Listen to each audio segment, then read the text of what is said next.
বিকেল হলে টক ঝাল মিষ্টি কিছু একটা খেতে ইচ্ছা করে, তবে সবসময় তো আর বাইরে যাওয়া সম্ভব হয় না। আপনাদেরও কি এরকম মনে হয়? যদি আপনাদেরও মাঝে মাঝে এরকম খেতে ইচ্ছা হয়, তাহলে কিন্তু আজকের এই চাট রেসিপিটা আপনাদের জন্য। ঘরে থাকা কিছু সহজ উপকরণ দিয়ে কিন্তু চটজলদি আমি এই রেসিপিটা বানিয়ে নিয়েছি। নমস্কার সকলকে, আমি অর্চিতা। অর্চিমির রেসিপি মার চ্যানেলে আপনাদের সকলকে স্বাগত জানাই নতুন একটা রেসিপির সাথে। আশা করি ভালো আছেন। চলুন দেখে নেওয়া যাক রেসিপিটা।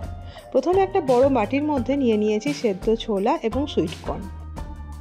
সেদ্ধ ছোলার সাথে সাথে আপনারা কিন্তু কাঁচা ছোলাও ব্যবহার করতে পারেন, বা অঙ্কুরিত ছোলা যেগুলো হয়, স্প্রাউটেড ছোলা, সেগুলোও আপনারা ব্যবহার করতে পারেন।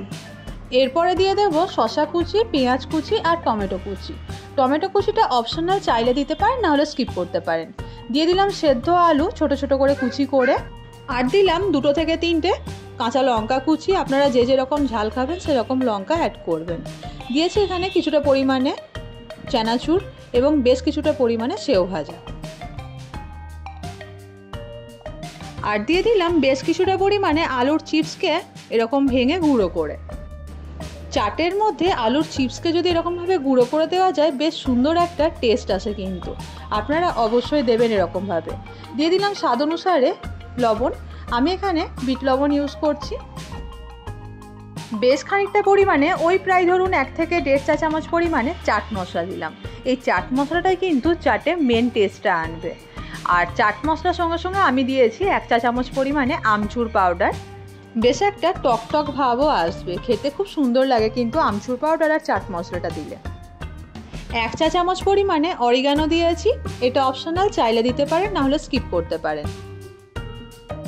দিয়ে দিলাম 1/2 চা চামচ পরিমাণে আমের আচার। ওই আচারের যে মশলাটা থাকে, খেতে কিন্তু বেশ সুন্দর লাগে। এবারে সমস্তটাকে একসঙ্গে মিশিয়ে নেবার পালা।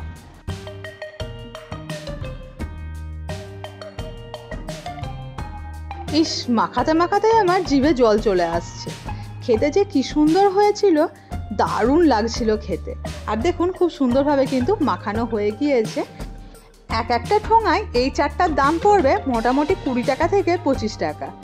খেতে যে এত সুন্দর হয়েছিল, ওপর থেকে অল্প একটু চানাচুর এবং চিপস গুঁড়ো ও সেও ভাজা দিয়ে দিলাম, আর তৈরি হয়ে গেছে আমাদের আজকের স্পেশাল রেসিপি চাট।